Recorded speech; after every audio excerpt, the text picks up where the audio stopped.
Alright guys, so Dragon Ball Legends has done it again. I feel like every time they come out with a brand new update or brand new system in Dragon Ball Legends as of late, like the past maybe 5 months, it has been nothing but upswing from here. I can't think of anything on the top of my head where I was kind of disappointed. It's been only excitement for me personally, and I might remember some few things here and there, but everything has been in a huge upswing in terms of improvement. And we just got this tier list here by GamePress, so shout out to GamePress. And as you guys can see, Ultra Super Saiyan Blue Kaioken Goku and Ultra Gogeta is on top on their own special tier list.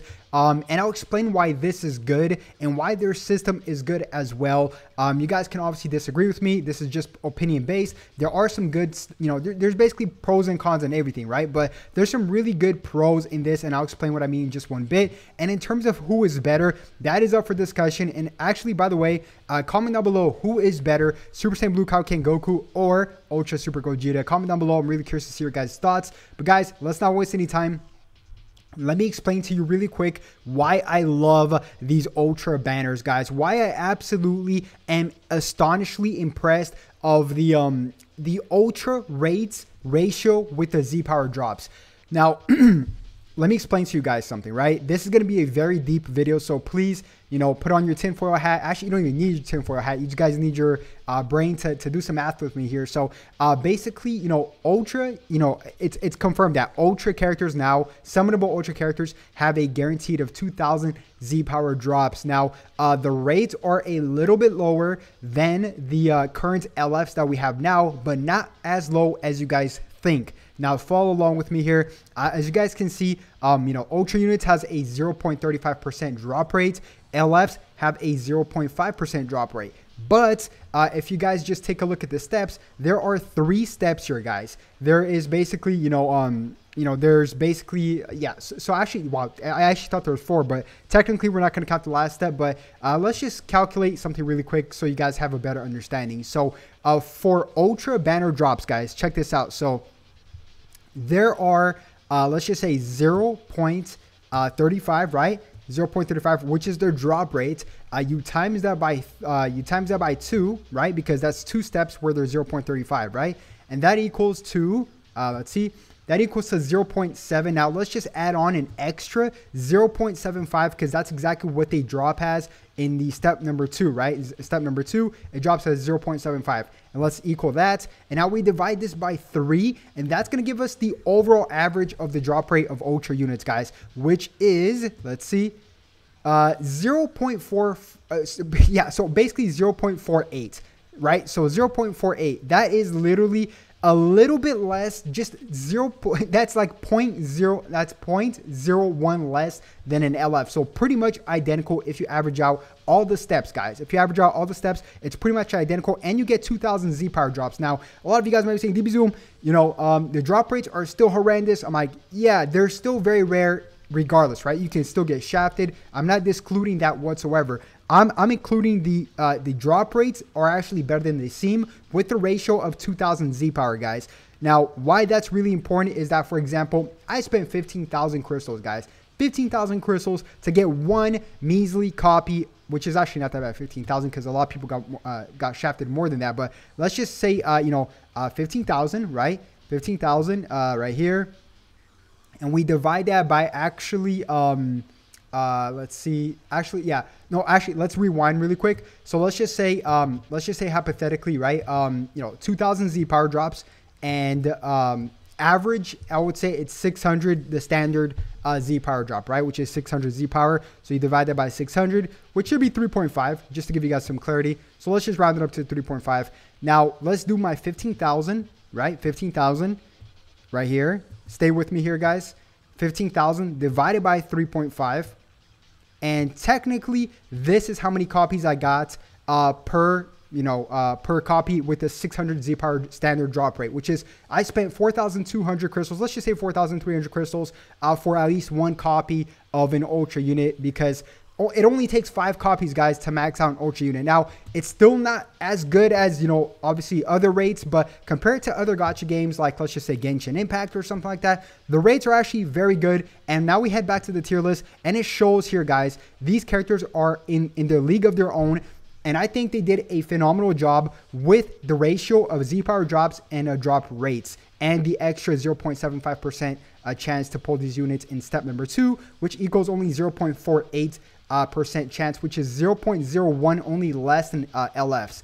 Now, if you guys are up, if you guys followed with me all the way through here, I know I sound like a scientist like Albert Einstein or something like that, just trying to go on and on and on. But yeah, this is really good, guys. I'm telling you, it's not as bad as you guys think. I know people that got shafted 60,000, and I know people that max out an ultra unit before they even max out a normal 1% sparking unit. It takes about 8.3 characters to max out an LF, and it takes 5. So almost double the times to max out an LF. So think about that, guys. The rates for ultras are really good, and the characters are also really good with the drop rates. So I'm a squasher there. Now, the second debate is here. Who is better, Super Saiyan Blue Kaioken Goku or Ultra Gogeta? Now, I think it's very close. Like, it's like neck and neck. It's really close. But if I had to say, I would say Ultra Gogeta. Now, it's not really far, but I have my explanations on this. I think that you can actually turn a battle around easier with Ultra Gogeta and make more mistakes with Ultra Gogeta as opposed to Super Saiyan Blue Kaioken Goku, which can also do the same thing, but it takes way higher skills and less mistakes, and you need to focus a lot more to be on your A game with this character. Now, really quick, let me explain to you why Ultra Gogeta. Let me give you a very good scenario, and I'm pretty sure this has happened to everybody in PvP, right? So let's just say hypothetically, let's just say hypothetically, Ultra Gogeta, you have the battle just started, and one of your characters gets Rising Rush, right? And now your Ultra Gogeta comes in battle, and your opponent doesn't have a Vanish. Let's just say he doesn't have a Vanish, which is most of the time, and that character is locked in with Ultra Gogeta for a good amount of time, enough where you could just literally take him out in one combo and an Ultra attack. And that right there in itself is really deadly because there's nothing you can do. Once you're locked in with Ultra Gogeta, you have no Vanish. He has Blast Armor. All he has to do is just, and that's another one, he has Blast Armor. All he has to do is just kind of Ooga Booga his way, like Caveman his way to victory. And then all of a sudden it's 2-2, and you still have your Rising Rush. So, yeah, this character here, I believe, is slightly better than Super Saiyan Blue Kaioken Goku. I've come to conclusion. I have both units. I've played against both units a lot. Now, this Super Saiyan Blue Kaioken Goku can extend combos for a crazy amount of time. And if you're a very skilled player, this character is probably one of the most annoying characters to deal with. Just because, that Vanish 7 times. He also heals. Card draw speed times 2 at a point. His green card is really busted as well. His unique gauge charges 2 times faster than LF cells, which only takes about 2 to 3 seconds to charge. 3 seconds, give or take. So, yeah, guys, that's pretty wild. So, that's God tier on its own. Now, we also do have Z tier here. Obviously, we have, Super Saiyan 4 Gogeta. This Z tier is actually really good, by the way. We saw that Super Saiyan, Blue, Goku, and Vegeta fell down a little bit. They're saying that, this Frieza is better. The Frieza's team is for sure better. Lineage of Evil literally just did a 180. And I hope down the line, Dragon Ball Legends does the exact same thing with regen units, because regen desperately needs that help. And we got full power Jiren here now.